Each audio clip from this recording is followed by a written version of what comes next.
No one working for Apple Computers was aware that I was writing this book until I signed off on the manuscript. I might have learned significant details if I had met individuals involved in iPhone design or fabrication, but I did not want to be either influenced or disappointed.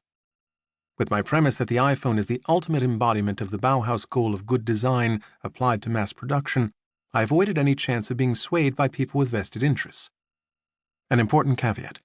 It is the Bauhaus as a propagator of design standards and goals concerning the appearance and functioning of everyday objects that lives on in the iPhone, not the role of the school as a paradise for artistic geniuses. Several individuals of unparalleled imagination and poetry were succored there. Nothing about the iPhone rivals their achievement. Gropius's purpose of the development and dissemination of handsome, useful tools for human betterment is the aspect of the Bauhaus where the iPhone fulfills the ideal. If you are looking for an analysis of all that the iPhone has achieved from a business point of view, this audiobook will not provide it. Nor does it address the chicanery behind the elements of its functioning that force the consumer to spend more money.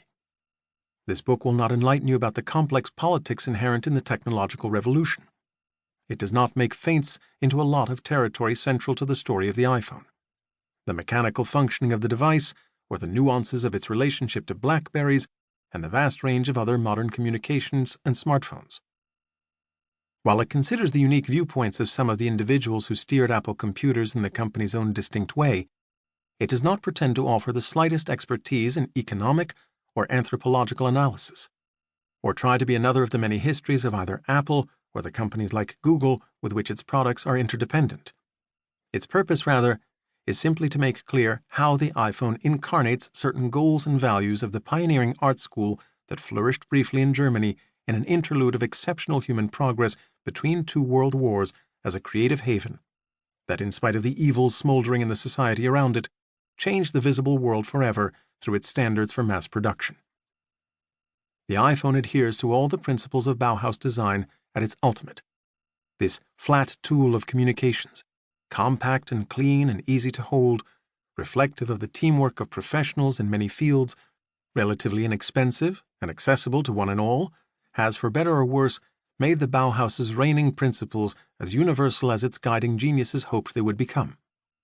The smooth corners of its rectangular form render it agreeable to use. Its plastic, glass, and aluminum casing, all calmly monochromatic, are pleasing to the touch.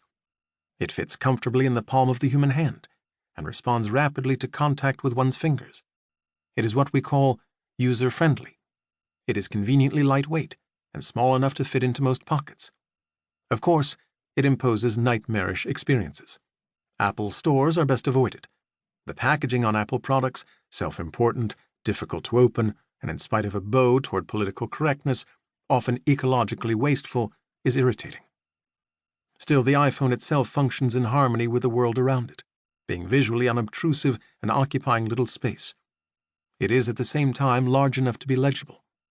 Its predominant colors are an appealing shiny black, a pure and unadulterated white, and the matte gray of its anodized aluminum back.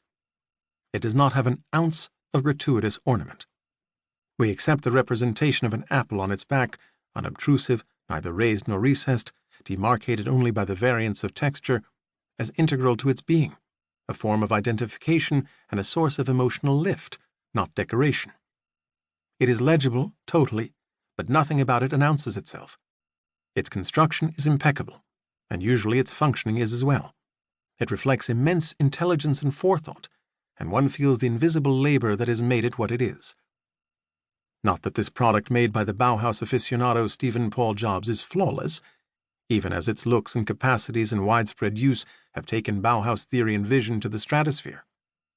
The iPhone causes no end of frustration to many people when it malfunctions or runs out of charge too quickly. Moreover, its detrimental effects on everyday human existence often outweigh its advantages. Little in modern life is more pathetic than the sight of families dining together with everyone looking only at his or her mobile phone, be it an iPhone or another model. They engage only with it, or through it with someone who is absent, rather than being present with the other people who are actually there. Individuals strolling in glorious countryside, or on the pathways of Venice, sending or receiving text messages, stooped over the instruments in the palms of their hands, rather than looking at the world around them, are grim and distressing.